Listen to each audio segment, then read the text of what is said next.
Hello friends, welcome to Kaushal Academy of Commerce. Friends, I am Kavita and today we will discuss the topic amalgamation, mergers and acquisition. तो इनके बारे में हम detail में discussion करेंगे कि amalgamation क्या होता है, मर्जर क्या होता है और एक्विजिशन क्या होता है, और जो अमलगमेशन के अकाउंटिंग मेथड्स हैं और टाइप्स ऑफ अमलगमेशन हैं उनको भी हम आज डिटेल में डिस्कस करेंगे। तो सबसे पहले जो मर्जर्स और एक्विजिशंस होते हैं वो क्यों होते हैं, क्योंकि देखो मर्जर और एक्विजिशन जो है इसका सिंपल सा मतलब क्या है, जब दो कंपनीज कंबाइन हो जाएं तब हम उनको बोलते हैं मर्जर्स या एक्विजिशन। अब वो कंबाइन क्यों होती है, अपने बिजनेस को कंबाइन क्यों करती है, ताकि वो एक दूसरे से जो सिनर्जी है वो अचीव कर सके। यानी कि जैसे हम बोलते हैं ना कि 2 + 2 = 5, यानी कि वो दोनों मिलके उन दोनों के सम से ज़्यादा अचीव कर सके। ठीक है, तो जो अकाउंटिंग स्टैंडर्ड 14 है वो डील करता है हमारा अकाउंटिंग फॉर अमलगमेशन से। इसमें स्टैंडर्ड के अकॉर्डिंग, अकाउंटिंग स्टैंडर्ड के अकॉर्डिंग अमलगमेशन जो है वो 2 टाइप्स का होता है, amalgamation in the nature of merger and amalgamation in the nature of purchase. हम दोनों टाइप ऑफ अमलगमेशन नेक्स्ट हमारी वीडियोस में, हमारी इसी वीडियो में नेक्स्ट स्लाइड्स में डिस्कस करेंगे। तो मर्जर और एक्विजिशन में क्या डिफरेंस है, सबसे पहले हम इनके मीनिंग को अंडरस्टैंड करते हैं। मर्जर क्या होता है, मर्जर का मतलब है जब दो फर्म्स कंबाइन होके एक थर्ड फर्म में कन्वर्ट हो जाए, यानी कि दो कंपनीज या दो फर्म, यानी कि जैसे कि ए और बी दोनों मिलके सी कंपनी बन जाए। ठीक है, तो कंपनी ए थी एक और एक कंपनी बी थी, इन दोनों के बिजनेस को मर्ज किया, अमलगमेट किया गया और जो थर्ड नई कंपनी है उसको फॉर्म किया गया, इन दोनों की जो एसेट्स लायबिलिटीज को मिला के। अब एक्विजिशन का क्या मतलब है, एक्विजिशन का मतलब है कि एक एग्जिस्टिंग कंपनी दूसरी एग्जिस्टिंग कंपनी को एक्वायर कर ले। तो इसमें क्या होगा कि ए + बी मिलके ए बनेगी, यानी कि ए कंपनी थी और बी कंपनी थी, बी कंपनी किसी भी रीजन से मान लो वो लॉस में चल रही थी बी कंपनी, तो ए कंपनी ने बी कंपनी को एक्वायर कर लिया, तो वो बी कंपनी भी ए में ही मिल गई, लेकिन कंपनी एक ही रही, अब ए, कोई नई कंपनी फॉर्म नहीं हुई। ठीक है, तो ये होता है एक्विजिशन। और मर्जर और अमलगमेशन में क्या होता है कि दोनों कंपनियां, पहले जो एग्जिस्टिंग कंपनी थी वो डिसॉल्व हो जाएंगी और उनकी जगह पे सी कंपनी नई फॉर्म हो जाएगी। अब ये एक इनसे मिलता जुलता एक एक्सटर्नल रिकंस्ट्रक्शन भी, हम डिटेल में इनके डिफरेंस को डिस्कस कर लेते हैं। अमलगमेशन का मतलब वही कि जब दो कंपनियां मिलके थर्ड न्यू कंपनी फॉर्म करती हैं, और अब्जॉर्प्शन का मतलब वही एक्विजिशन होता है, यानी कि एक एग्जिस्टिंग कंपनी दूसरी एग्जिस्टिंग कंपनी का बिजनेस टेक ओवर कर ले। तो इसमें वो एग्जिस्टिंग कंपनी ही रहती है जो, जैसे कि ए कंपनी ने बी को एक्वायर कर लिया तो बी कंपनी तो डिसॉल्व हो जाएगी और ए कंपनी रहेगी। एक्सटर्नल रिकंस्ट्रक्शन क्या होता है, एक्सटर्नल रिकंस्ट्रक्शन का मतलब है कि जब कोई एग्जिस्टिंग कंपनी का बिजनेस मतलब वो लॉस में चल रही है किसी भी रीजन से, वो उसको तो डिसॉल्व कर दिया जाता है और उसकी सारी एसेट्स और लायबिलिटीज एक नई कंपनी फॉर्म करके उसमें ट्रांसफ़र कर दी जाती हैं, तो इसे हम बोलते हैं एक्सटर्नल रिकंस्ट्रक्शन। ठीक है, जैसे ए लिमिटेड कंपनी थी, वो लॉस में चल रही थी या उसकी जो मार्केट वैल्यू है, उस मार्केट में उसकी जो गुडविल है वो इतनी अच्छी नहीं थी उसके नाम की, तो एक नए नाम की बी लिमिटेड एक नई कंपनी फॉर्म कर ली, उसी कंपनी के मेंबर्स ने एक नई कंपनी फॉर्म आउट कर ली, और फिर जो एग्जिस्टिंग कंपनी थी ए लिमिटेड उसका सारा जो एसेट्स लायबिलिटी जो सारा उसका बिजनेस था वो ट्रांसफ़र कर दिया गया बी लिमिटेड को। ठीक है, तो ये होता है एक्सटर्नल रिकंस्ट्रक्शन, यानी कि एक नई कंपनी फॉर्म आउट करके एग्जिस्टिंग का बिजनेस उसे दे दिया जाता है। Minimum number of companies involve अब अमलगमेशन में कितनी होती है, 3 कंपनीज, क्योंकि ए + बी मिलके सी बनती है। अब्जॉर्प्शन में कितनी होती है, 2 ही कंपनी होती है, अब एक कंपनी दूसरी को एक्वायर कर लेती है। और एक्सटर्नल रिकंस्ट्रक्शन में भी दो कंपनी ही होती है, एक कंपनी पहले से एग्जिस्टिंग थी, एक न्यू फॉर्म होती है। Number of new resultant company, only one resultant company form, क्योंकि ए प्लस बी मिलके एक नई कंपनी सी बनती है। ऑब्जर्वेशन में कोई नई कंपनी नहीं बनती क्योंकि एग्जिस्टिंग ही एग्जिस्टिंग को खरीदती है और एग्जिस्टिंग में ही इन्वॉल्व हो जाती है। और एक्सटर्नल रिकंस्ट्रक्शन है, इसमें भी एक नई कंपनी फॉर्म होती है। ऑब्जेक्टिव क्या है अमलगमेशन का, is to done cut competition और reap the economies of large scale, क्योंकि दो फर्म्स मिलके एक नई फर्म में कन्वर्ट हो रही है, यानी कि दो फर्म्स अपने बिजनेस को मिला रही है। वो हमने किया था ना कि 2 + 2 = 5, यानी कि जो ये अमलगमेशन किया जाता है वो या तो कंपटीशन को कम करने के लिए या फिर इकोनॉमीज ऑफ लार्ज स्केल जो हैं उनको अचीव करने के लिए अमलगमेशन किया जाता है। अब्जॉर्प्शन क्यों किया जाता है, जब कोई एक लार्ज कंपनी होती है वो कंपटीशन को कट करने के लिए या फिर इकोनॉमीज के लिए, लार्ज स्केल ऑफ इकोनॉमीज के लिए ही किसी छोटी कंपनी को एक्वायर कर लेती है, तो इसलिए ही एक्विजिशन या अब्जॉर्प्शन किया जाता है। एक्सटर्नल रिकंस्ट्रक्शन क्यों किया जाता है, it is done to reorganise the financial structure of the company, financial structure को कंपनी के रीऑर्गेनाइज करने के लिए जो है वो एक्सटर्नल रिकंस्ट्रक्शन किया जाता है। एग्जाम्पल ये वही हो गया जो हमने अब तक कर भी लिए कि ए कंपनी और बी कंपनी मिलके सी कंपनी बन गई, ए कंपनी ने बी कंपनी को एक्वायर कर लिया और कंपनी बनी रही सिर्फ ए ही, तो वो अब्जॉर्प्शन। और एक्सटर्नल रिकंस्ट्रक्शन क्या होता है कि जो ए कंपनी का बिजनेस था वो न्यू कंपनी में फॉर्म आउट कर दिया बी कंपनी में। ठीक है, आई होप आपको ये तीनों कंसेप्ट अच्छे से क्लियर हो गए होंगे। अब टाइप ऑफ अमलगमेशन क्या होता है, देखो टाइप ऑफ अमलगमेशन हमने देखा था अकाउंटिंग स्टैंडर्ड 14 के अकॉर्डिंग कि दो तरह से अमलगमेशन होता है। एक तो amalgamation in the nature of merger and next है amalgamation in the nature of purchase. जो amalgamation in the nature of merger होता है वो तब माना जाता है जब ये 5 कंडीशंस हैं, अगर ये सेटिस्फाइड हो जाएं तब हम उसको बोलेंगे amalgamation in the nature of merger. और अगर इन 5 कंडीशंस में से एक भी कंडीशन सेटिस्फाई ना हो तो उसे हम बोलेंगे amalgamation in the nature of purchase. ठीक है, तो amalgamation in the nature of merger के लिए कंडीशंस कौन कौन सी हैं। सबसे पहले ये कि जो भी ट्रांसफरर कंपनी का जो भी बिजनेस था, ट्रांसफरर और ट्रांसफरी कंपनी कौन होंगी, ट्रांसफरर कंपनी जो एग्जिस्टिंग कंपनीज है और ट्रांसफरी कंपनी जो न्यू कंपनी में उसके एसेट्स और लायबिलिटीज को ट्रांसफर किया जा रहा है, वो ट्रांसफरी कंपनी होगी। तो यानी कि जो ट्रांसफरर कंपनी है उसकी सारी की सारी एसेट्स और liabilities as it is transferee company को ट्रांसफर की जाएंगी, यानी कि उसकी बन जाएंगी वे ट्रांसफरी कंपनी की आफ्टर अमलगमेशन। ठीक है, और जो शेयर होल्डर्स हैं जो ट्रांसफरर कंपनी के 90% के ज़्यादा फेस वैल्यू के जो शेयर होल्डर्स थे वो भी आफ्टर द अमलगमेशन जो ट्रांसफरी कंपनी है उसके शेयर होल्डर्स बन जाएंगे।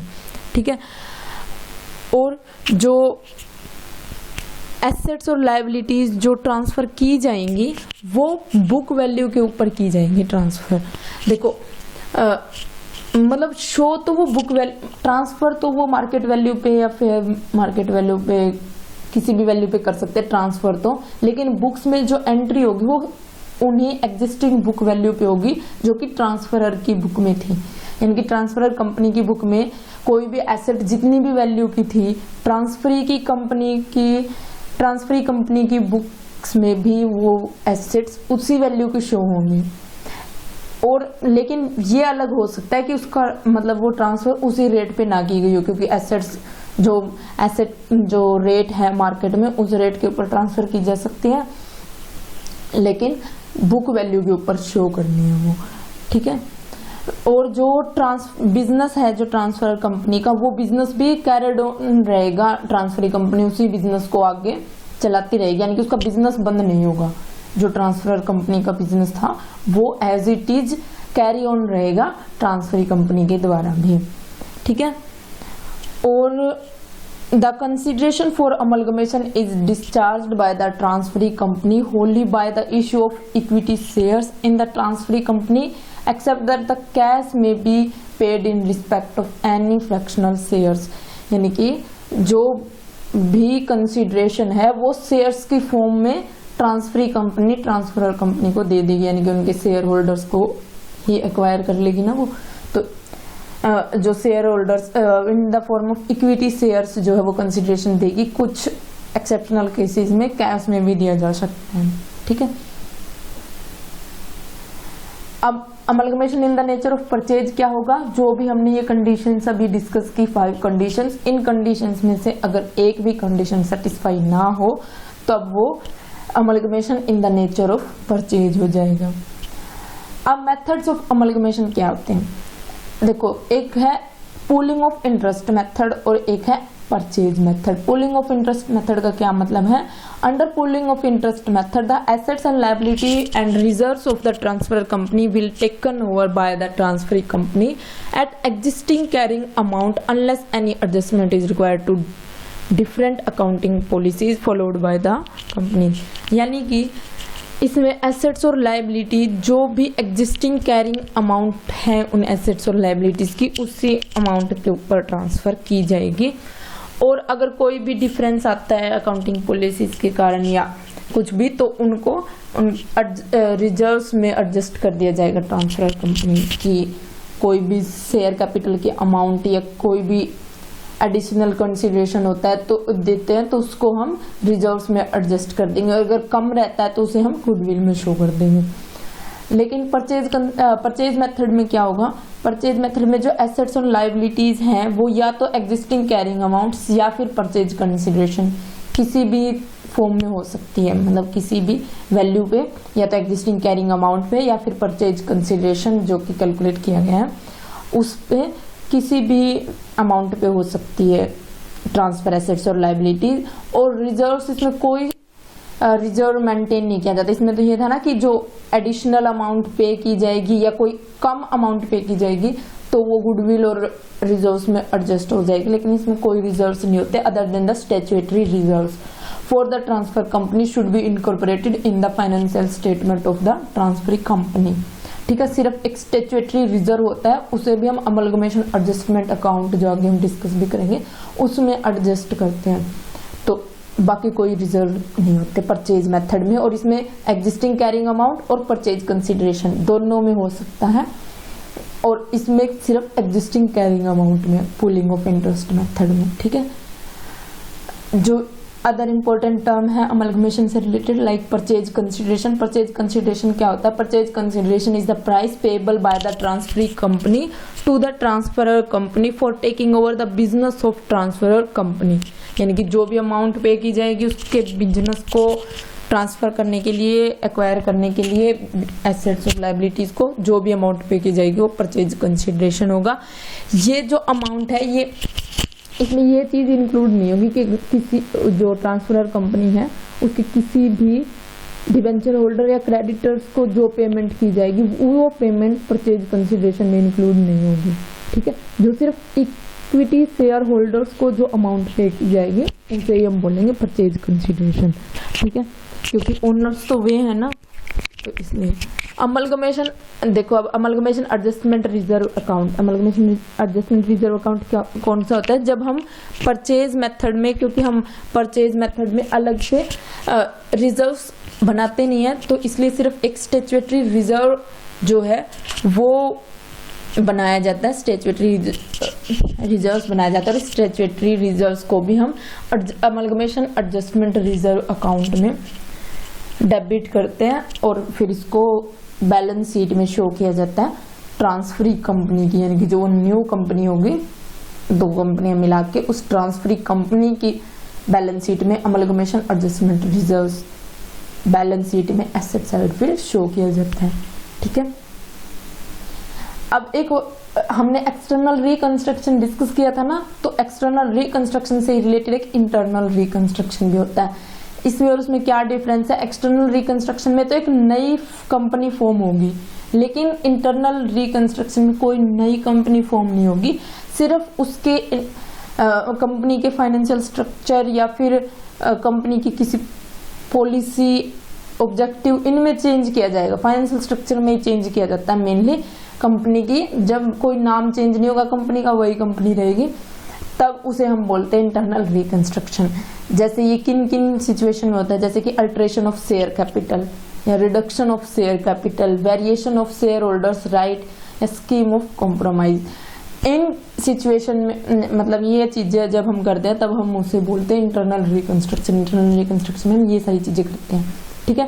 कि शेयर कैपिटल को बढ़ाना या घटाना, या शेयर कैपिटल की जैसे नॉमिनेशन में चेंज करना, जैसे कि पहले 100 रुपीज का एक शेयर था, अब हम उसको 10 रुपीज पर शेयर में लेके आ रहे हैं, यानी फाइनेंशियल स्ट्रक्चर को चेंज कर रहे हैं।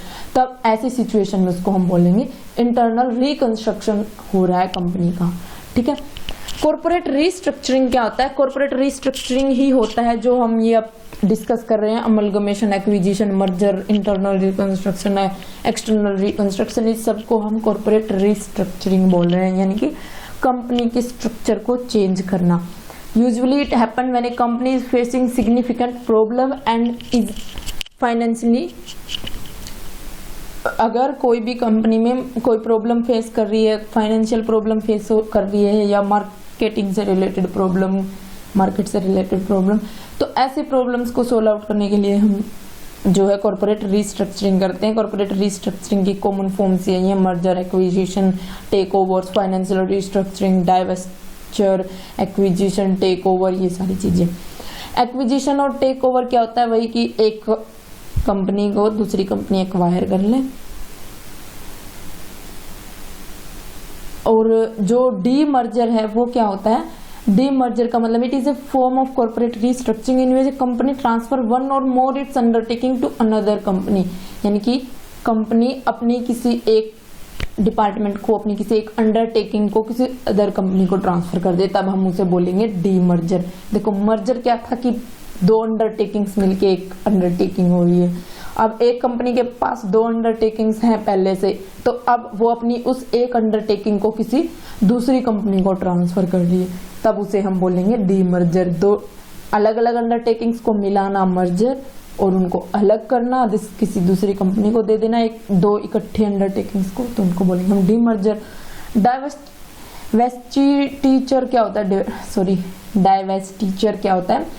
ये जैसे कि कोई एसेट्स, कंपनी अपनी कोई एसेट किसी दूसरी कंपनी को सेल कर दे, तो उसे हम बोलते हैं डाइवेस्चर। दीज एसेट्स में भी plant, division, product line, subsidiary company and so on. अब बाय आउट्स क्या होता है? बाय आउट्स देखो, अगर कंपनी की फाइनेंशियल कंडीशन बिल्कुल भी अच्छी ना हो, या कंपनी कोई प्रॉब्लम फेस कर रही हो, तब कई बार ऐसा भी किया जाता है कि कंपनी को मैनेजमेंट को सेल आउट कर दिया जाता है, तब उसे हम बोलते हैं मैनेजमेंट बायआउट्स। बायआउट्स बोलते हैं हम उनको। Buyouts, management buyouts involves the sale of the existing firm to the management. Management may be from the same firm और फ्रॉम आउटसाइड, यानी कि अगर हमारी कंपनी में कोई भी प्रॉब्लम फेस कर रही है कंपनी, तब उसको मैनेजमेंट को सेल आउट कर दिया जाता है, ताकि वो अच्छे से मैनेज कर सके उसको, क्योंकि अब मैनेजमेंट में कमी है, जो प्रॉब्लम्स हैं उनको वो मैनेजमेंट सोल्व आउट कर सके। अब वो मैनेजर्स हमारी सेम उसी फर्म के भी हो सकते हैं, या फिर आउटसाइडर्स भी हो सकते हैं, ठीक है। तो यही था हमारी आज की वीडियो में। अगर आपको वीडियो पसंद आए तो लाइक और शेयर करना, और हमारे चैनल को सब्सक्राइब करना। और हाँ, अगर आपको किसी भी अदर टॉपिक पे वीडियो चाहिए हो तो कमेंट बॉक्स में ज़रूर बताना हमें, ठीक है। Thanks for watching.